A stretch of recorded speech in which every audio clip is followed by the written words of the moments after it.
Pelanggaran tindak pidana pemilihan tersebut, Bawaslu Kabupaten Seram bagian Timur mengeluarkan pemberitahuan atas status temuan tanggal 20 Desember 2024 yang pada pokoknya pelanggaran tindak pidana pemilihan dihentikan oleh tim sentra Gakumdu karena tidak ditemukan cukup alat bukti yang disangkakan. Pembacaan keterangan dari Bawaslu diseakan-akan ada kesalahan yang terjadi pada saat proses pungut hitung.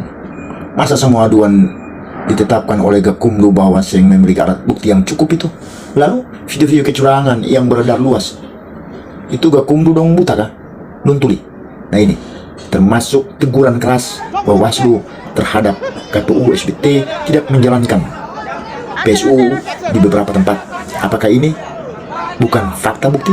Lalu video-video yang beredar luas di masyarakat ini bagaimana soal bukti-bukti ini? SBT melanjutkan juga apa yang disampaikan oleh Pak Daid, sehingga publik juga harus dicerahkan dan kemudian ada pertanggungjawaban kerja-kerja kelembagaan kita.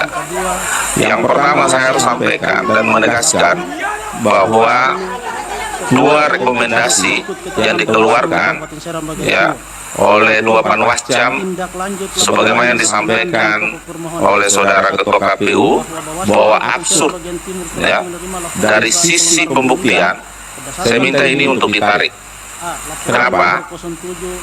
Coba saudara membaca kembali rekomendasi pada Kecamatan Gorom itu sudah menjelaskan secara jelas, mencantumkan nama secara jelas tentang pemilih yang telah meninggal dunia, faktanya telah meninggal dunia, tapi datang mencoblos dengan buktinya adalah terdaftar nama di dalam daftar hadir, dan itu cukup jelas. Di rekomendasi ini jelas tertulis. Saya kira ini saya harus menegaskan ini soal marwah lembaga kita, lembaga pengawas. Yang kedua, berkaitan dengan rekomendasi untuk kesui. Sudah dijelaskan di dalam rekomendasi itu kajiannya, fakta-fakta hukumnya.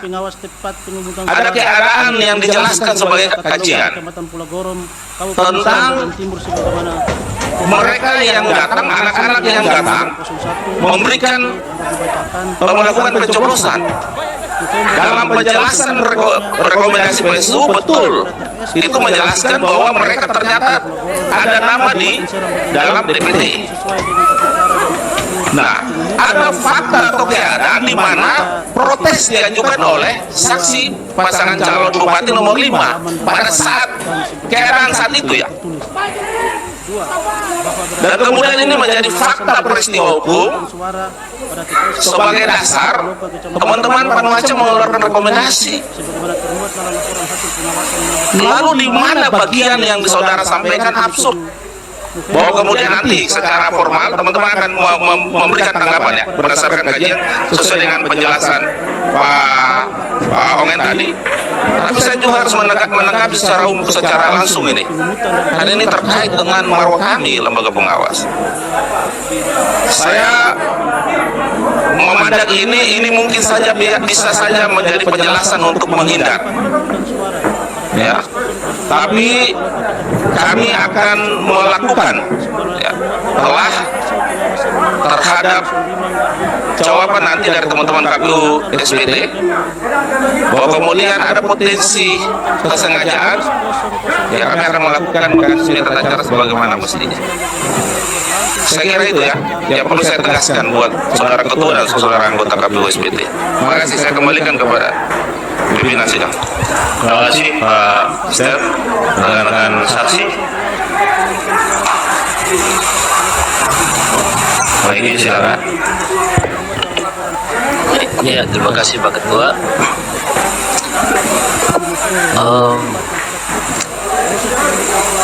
KPU SBT menjawab pertanyaan-pertanyaan kami, menurut kami tidak fokus. Ada tanya lain, jawab lain. Saya tidak bertanya soal pemilih yang hanya boleh memilih bupati atau wali atau gubernur. Saya bertanya soal kenapa DPT yang memilih di gubernur dengan milih di bupati itu tidak sama berdasarkan DPT. Kalau orang punya nama ada di DPT, dia berhak memilih gubernur dan bupati. Catat itu.